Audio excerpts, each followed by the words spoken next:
কিন্তু আপনাকে যেদিন প্রথম দেখি সেই দিন আমার মনে হয়েছিল আপনার সঙ্গে যেন আমার অনেক দিনের পুরনো সম্পর্ক আছে, ঠিক যেমন বাবা ছেলের সম্পর্ক থাকে। ওইসব মন ভোলানো কথা বলে সিদ্ধার্থ সামুদ্রিক আজ পর্যন্ত কেউ দুর্বল করতে পারেনি, আর ভবিষ্যতে কেউ দুর্বল করতে পারবে না।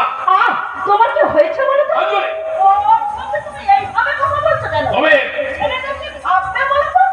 তুমি ওর সঙ্গে কথা বল, আমি আসছি।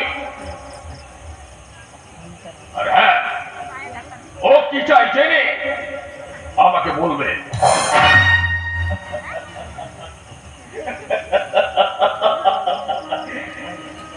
এমন মানুষ হয়ে জন্মেছে, এমন মানুষ হয়ে জন্মেছে যেই দেখে সেই ঘেন্নায় মুখ ফিরিয়ে না। ও কথা বলছো কেন বাবা? এই সভ্য সমাজের সুসভ্য মানুষের আছে রূপের পূজা করতে অভ্যস্ত, তাই আমার মতো কুৎসিত রূপের মানুষের আছে ঘৃণা, অবজ্ঞা, লাঞ্ছনাগুলোই তো প্রাপ্য। তোমার ওই রূপের জন্য তো তুমি দায়ী নও, তাই কে কি বললো কে কি ভাবলো তাতে তোমার কি যায় আছে?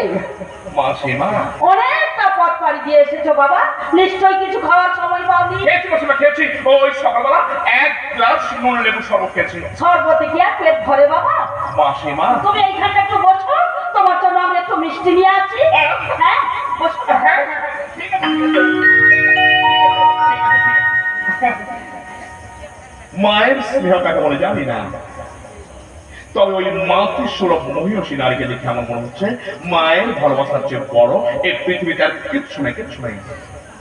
ভদ্র মহিলা যেদিন আমার কপাল বেঁধে দিয়েছিল সেই দিন আমার মনে হয়েছিল আমি যেন স্বর্গ শোক অনুভব করছি। মনে হচ্ছিল ওনার কোলে একটু ঘুমিয়ে পড়ে। এই নাও বাবা, এই মিষ্টিটুকু খেয়ে নাও। ও বাবা, এত মিষ্টি! এই সামান্য মিষ্টিটা তুমি এত মিষ্টি বলছো? মাসিমা, না